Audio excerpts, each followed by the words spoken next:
வாழ்க வளமுடன். ஹாய் சகோஸ். இதயம் மீட்டும் மெல்லிசை போல உங்கள் மனதை மயக்கப் போகும் எழுத்தாளர் தீபா பாபு அவர்களின் கற்பனை சிதறல்களுக்குள் நம் பயணத்தை தொடங்கலாமா? அத்தியாயம் 14. பிரமிளாவின் ஆலோசனையால் மிகவும் மன உளைச்சலுக்கு ஆளான ரிச்சர்ட் அதற்கு மேலும் அங்கே அமர்ந்திருக்க முடியாமல் வேகமாக எழுந்தவன், நான் வரேன் ஆண்டி, நீங்க சொன்ன விஷயத்தை யோசிச்சு பாக்குறேன் என்று விட்டு அவர் பதிலளிக்க வாய்ப்பு கொடுக்காமல் விறுவிறுவென்று வெளியேறினான். அலுவலகம் செல்ல விருப்பம் இல்லாமல் வீட்டிற்கு சென்றாலும் அருந்ததியின் கேள்விகளுக்கு பதில் சொல்ல நேரிடும் என்ற காரை நேராக ஆள் அரவமற்ற ஈசிஆர் பீச்சிற்கு விட்டவன் காலம் காலமாக கரையோடு சங்கமித்து உறவாட தொடர்ந்து போராடி கொண்டிருக்கும் கடல் அலையை பசி தாக உணர்வின்றி அசையாது வெறிக்க துவங்கினான். இதயத்தை நிச்சலனமாக வைத்துக் கொள்ள வெகுவாக போராடிய அவனுக்கு வெற்றிதான் கிட்டவில்லை. அருந்ததையும் தானும் அடுத்து பிரிந்தாக வேண்டிய கட்டாயத்திற்கு தள்ளப்படுவதை எண்ணி மனம் வெதும்பியவன் இதை தவிர வேறு மார்க்கமே இல்லை என்கிற நிலையை தங்களுக்கு உருவாக்கி தந்த உலகை நினைத்து உள்ளம் கொதித்தான். இதுநாள் வரை உள்ள தனிமை மறைந்து இப்பொழுதுதான் இருவரும் சந்தோஷமாக வாழ ஆரம்பித்தோம். அதற்குள் இப்படி ஒரு சூழ்நிலையா? உனக்கேற்ற இந்த அண்ணன் இருக்கிறான் என்ற நம்பிக்கையில் இனி கவலை மறந்து எப்பொழுதும் மகிழ்ச்சியுடன் இருக்க வேண்டும் என்று அவளிடம் சொல்லி சில மாதங்கள் கூட ஆகவில்லை. அதற்குள் என ஆத்திரம் கொண்டவன் வேகமாக எதிரே இருந்த ஸ்டியரிங்கில் ஓங்கி குத்தினான். ஏன் எங்களுக்கு மட்டும் இப்படி ஒரு நிலைமை? இந்த விவரங்களை நான் எப்படி அந்த சின்ன பொண்ணுகிட்ட சொல்லுவேன்? இது நாள் வர உள்ள துன்பம் மறைஞ்சு இனி என் பாதுகாப்புலையும் அரவணைப்புலையும் சுதந்திரமா சுத்தி வந்து சந்தோஷமா வாழ்வோம் நம்பினாலே, ஐயோ, திரும்பவும் அவளை தனிமைன்ற கொடிய சாத்தான் கிட்ட தள்ளிவிட சொல்லுதே இந்த சமூகம். நான் என்ன செய்வேன் என அரற்ற ஆரம்பித்தான்.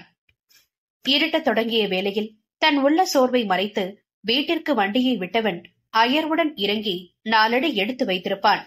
ஆவலுடன் எதிரே ஓடி வந்த அருந்ததி அவன் கையில் இருந்த லேப்டாப் பேக்கை வேகமாக வாங்கிக் கொண்டாள். ஹாய் அண்ணா, இன்னைக்கு எதுவும் மீட்டிங் இருந்ததா என்ன? இவ்வளவு நேரம் ஆயிடுச்சு என அக்கறையாக வினவினாள். ஆமாமா, கொஞ்சம் வேலையும் அதிகம். ஓ, உங்க முகத்தை பார்த்தாலே தெரியுது, ரொம்ப டல்லா இருக்கீங்களே. எதுவும் கூறாமல் அமைதியாக படியேற முயன்றவன் சட்டென்ற நினைவு வந்தவனாக நின்று அவளிடம் திரும்பி, நீ சாப்பிட்டியா என்று கேட்டான். இல்லனா, உங்களோட சாப்பிடலான்னு காத்துட்டு இருக்க. நேரம் 9 தாண்டி போயிட்டு இருக்குல்ல, ஒழுங்கா நேரத்துக்கு சாப்பிடறதுக்கு என்ன என்று அதட்டியவனிடம், போங்க அண்ணா, இருக்கிறது 2 பேரு, ஆளுக்கு ஒரு நேரம் தனியா சாப்பிட்டா நல்லாவே இருக்காது, போர் அடிக்கும் என்று மூக்கை சுளித்தாள் அவள். துக்கம் நெஞ்சை அடைக்க, ஓகே, நான் போய் ஃப்ரெஷ் அப் ஆயிட்டு வரேன் என்று மடமடவென்று மேலேறினான். அறையின் கதவில் கை வைக்கும் பொழுது, சரி, நான் அதுக்குள்ள டிஃபனை டேபிள் எடுத்து வைக்கிறேன் என்ற குரல் கீழிருந்து ஒலிக்க கதவை மூடியவன் ஆதரவு தேடி அதன் மீது தளர்ந்து சாய்ந்தான். சில நிமிடங்களில் தன்னை சுதாரித்தவன் தனக்காக காத்திருப்பவளை மேலும் பட்டினி போட விரும்பாமல் தன் மனநிலையை மாற்ற குளியலறைக்குள் புகுந்து கொண்டான். செல்லென்று விழுந்த குளிர்ந்த நீர் மேடையை தீண்டி மனதை சமன்படுத்த குளித்து முடித்தவன் துவாலையை கொண்டு தன்னுடல் ஈரத்தோடு மனபாரத்தையும் தற்காலிகமாக துடைத்து எறிந்தான். தெளிந்த முகத்துடன் கீழே இறங்கி வந்தவனை கண்டு அவள் பளிச்சென்று புன்னகைக்க தானும் அதை திருப்பியவன் அன்றைய நாள் அவளுக்கு எப்படி போனது என பொதுவாக விசாரித்தபடி அவளுடன் உணவருந்த ஆரம்பித்தான். அவளுக்கென்று தான் ஒரு தெளிவான முடிவெடுக்கும் வரை தன்னுடைய மனக்குழப்பத்தை வெளிப்படுத்தி அவளையும் சஞ்சலம் என்னும் சித்திரவதைக்கு உள்ளாக்க வேண்டாம். ஒன்றாக இருக்கும் வரையாவது அவளை எப்பொழுதும் மலர்ச்சியோடு வைத்துக் கொள்ள வேண்டும் என தீர்மானித்தான் ரிச்சர்ட்.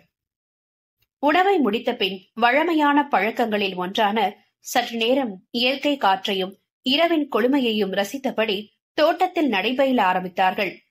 அந்த நேரத்தை சுவாரஸ்யமாக ஆக்கவென்றே இருவருக்கும் பிடித்த விஷயங்கள், பொழுதுபோக்குகள் என அலசுவார்கள்.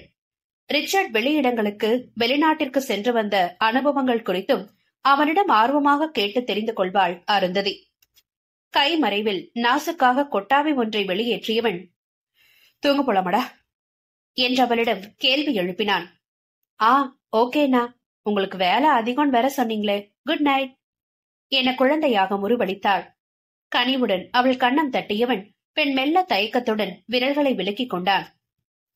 தனக்குள் வெடித்த பெருமூச்சை ஓசையின்றி வெளியேற்றியவன் அவளிடம் திரும்பி, குட் நைட். நீ உள்ளவா, இந்நேரத்துக்கு இங்க தனியா நிக்காத என் அவளையும் வீட்டினுள் அழைத்துச் சென்றான். அயர்வுடன் படுக்கையில் விழுந்தவனை உறக்கம்தான் தழுவ மறுத்து விலகி ஓடி சென்றது.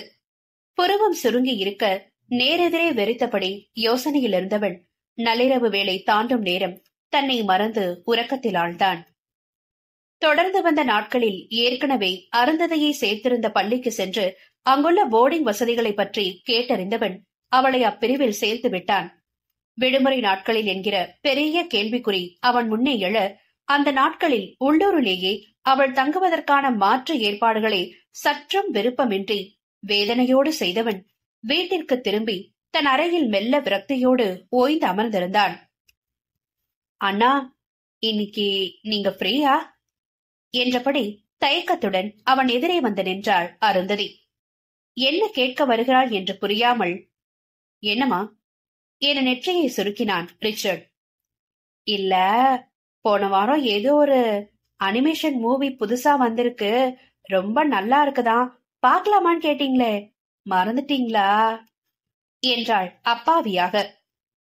அக்குழந்தையின் எதிர்பார்ப்பை கண்டு இவளை தனியே வெளியில் அனுப்பப் போகிறோமே என உள்ளுக்குள் பரிதவித்தவன் தன்னை சமாளித்து இன்று பார்க்கலாம் எனவும் அல்லியாய் மறந்தவள், சரி நான் டிவி ஆன் பண்றேன் என துள்ளலுடன் ஓடினாள். படம் என்னவோ ஆர்வத்தை தூண்டும் விதமாக நன்றாகத்தான் இருந்தது. ஆனால் மன நிம்மதியை இழந்து தவிப்பவனால் தான் அதில் ஒன்றவே முடியவில்லை. கைகளை பின்னுக்கு கோர்த்து கட்டிலில் சாய்ந்து அமர்ந்திருந்தவன் எவ்வித விகல்பமுமின்றி தன் அருகில் குழந்தையாய் படத்தில் வரும் காட்சிகளைக் கண்டு குதூகலித்தபடி மெத்தையில் அமர்ந்திருந்தவளையே இமைக்காது நோக்கினான். இந்த சிறுமியை என்னுடன் இணைத்து நாவில் நரம்பில்லாமல் மோசமாக பேசுவார்கள் என்ற ஒரே காரணத்திற்காக பயந்து கொண்டு இவளை வீட்டிலிருந்து விரட்டி அடிக்க பார்க்கிறேனே, இது தெரிய வரும் பொழுது இவரின் நிலை எப்படி இருக்கும்? நிச்சயம் வேதனை அடைவாள். இந்த உலகில் சகோதர உறவை பறைசாற்றி கூட ஒரு ஆணும் பெண்ணும் கௌரவமாக ஒரே வீட்டில் வசிக்க முடியாது என்பது எவ்வளவு கொடுமையான துதிஷ்டமான விஷயம். அத்தனையையும் தகர்த்தெறிந்து ஒன்றாக வசித்தால்தான் என்ன என்கிற வெறி எழும் பொழுதே அடுத்த அருந்ததியின் எதிர்கால வாழ்வை எண்ணி கவலையும் இரட்டை குழந்தையாய் உடன் பிறந்தது. படம் ரொம்ப ஜாலியா போச்சு இல்லையாண்ணா என்ற குரல் இடையிடவும் திடுக்கிட்டு விழித்தான் ரிச்சர்ட். ஆமாமா, நல்லா இருந்துச்சு என்று அவசரமாக கூறி சமாளித்தவனை விசித்திரமாக நோக்கினாள் அருந்ததி. அவள் முகத்தை நேருக்கு நேர் பார்க்க இயலாமல் தடுமாறியவன், சரி சாப்பிட போலாமா, எனக்கு பசிக்குது என்று எழுந்து வேகமாக அறையை விட்டு வெளியே சென்றான். பொதுவாகவே சரியான வழிகாட்டுதலோ ஆதரவோ இன்றி தனிமையில் வளரும் குழந்தைகள் தங்களை தாங்களாகவே மேம்படுத்திக் கொள்ளவோ அல்லது தற்காத்துக் கொள்வதற்காகவோ என்னவோ சற்று புத்தி சாதுரியத்துடன் வளருவார்கள். அதற்கு அருந்ததியும் விதிவிலக்கல்ல. கடந்த சில நாட்களாகவே தன் உடன்பிறவா சகோதரன் ஏதோ வேதனையில் சுற்றி கொண்டிருக்கிறானோ என்கிற சந்தேகம் அவளுக்கு எழத்தான் செய்தது. தன்னிடம் அதை மறைத்து அவன் சிரித்து பேசினாலும் அவனையும் மீறி அவன் விழிகளில் படரும் கவலையை அவள் கவனித்துதான் வந்தாள். அது என்னவாக இருக்கும் என குழம்பினாலும் சிறு பிள்ளையான தன்னால் எப்படி அவனுடைய கவலையை போக்க முடியும் என்றெண்ணி அவனுக்காக இவளும் வருத்தம் கொண்டாள். அதற்கு மறுநாள் அலுவல் முடிந்து வீடு திரும்பியதும் அருந்ததியிடம் எதையோ சொல்ல அருகில் வந்துவிட்டு முடியாமல் தடுமாறியபடி விலகிச் சென்றான் ரிச்சர்ட். யோசனையோடு அவனை பின் தொடர்ந்தவள் அவன் அருகில் செல்லாமல் மறைந்திருந்து அவனை கவனித்தாள். எதையோ மனதில் போட்டு தனக்குள் உழப்பிக் கொண்டு அலைபாய்ந்தபடி இதற்கும் அதற்கும் அறையில் நடை பயின்று கொண்டிருந்தான் அவன். கைகளை கோர்ப்பதும் பிரிப்பதுமாக இருந்தவனின் உடல் சட்டென்று விரைப்புற சிவந்த முகத்துடன் ஆக்ரோஷமாக கை முஷ்டியை இறுக்கி எதிரே இருந்த சுவற்றில் அவன் ஓங்கி குத்த போக அதை கண்டு அதிர்ந்தவள் வேகமாக ஓடோடி சென்று ரிச்சர்டின் கரம் பற்றி தடுத்தாள். அண்ணா, இடிசீரிங்க! திகைப்புடன் திரும்பியவன், அருந்ததி என்று முணுமுணுக்க அவனை கையோடு அழைத்து வந்து கட்டிலில் அமர வைத்தவள் தானும் எதிரே அமர்ந்தாள்.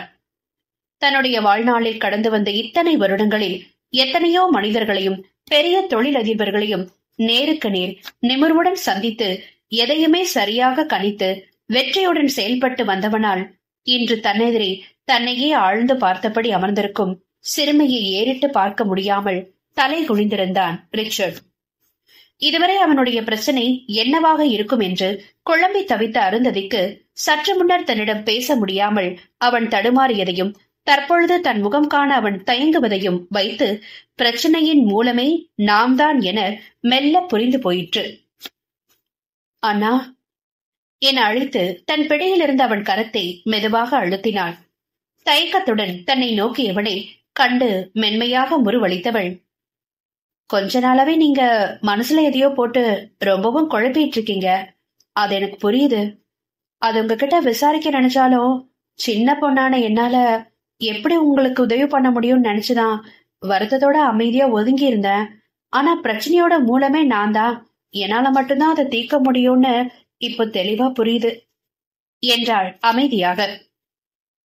அருந்ததி என்று அழைத்து அவள் புத்தி கூர்மையை எண்ணி வியக்கும் அதே வேளையில் அவளுடைய பிரிவை உணர்ந்து அவன் விழிகளில் பெரும் வேதனை தோன்றியது. அண்ணா, என்ன பிரச்சனை? பதிலின்றி அமைதியாக இருந்தவனின் முகத்தை கூர்ந்தவள், எதுனாலும் சொல்லுங்கண்ணா. என்னை பத்தி யாராவது ஏதாவது சொன்னாங்களா? அதை எப்படி என்கிட்ட சொல்றதுன்னு யோசிக்கிறீங்களா? பரவாயில்ல, சொல்லுங்க.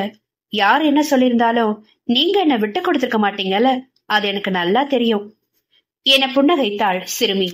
அதை கேட்ட ரிச்சர்டின் இதழ்களுக்கு இடையே கசந்த முறுவல் ஒன்று விரக்தியாய் நெளிந்தது. அடுத்த அத்தியாயத்திலிருந்து அடுத்தடுத்து தங்கை அண்ணன் இருவரின் ஜோடி புறாக்களும் இவர்களின் வாழ்வை சிறகடித்து பறக்க வைக்க அதிரடி கலக்கலாக களமிறங்க போகிறார்கள். அதோடு ஒரு அழகான குடும்பமும் கவிதையாய் நம் கதையோடு இணைய போகிறது. ஓகே, இனி ஜாலி மூட்ல என்ஜாய் பண்ண ரெடியா இருங்க. என்னுடைய தொடர் வாசகர்களுக்கு கதையில் ஒரு ஸ்வீட் சர்ப்ரைஸ் காத்துக்கிட்டே இருக்கு. நட்புகள் எல்லாரும் நம்ம சேனலை மறக்காம சப்ஸ்கிரைப் பண்ணுங்க. கதையை கேளுங்க, லைக் பண்ணுங்க, கமெண்ட் பண்ணுங்க, பிடிச்சவங்க ஷேர் பண்ணுங்க. நன்றி.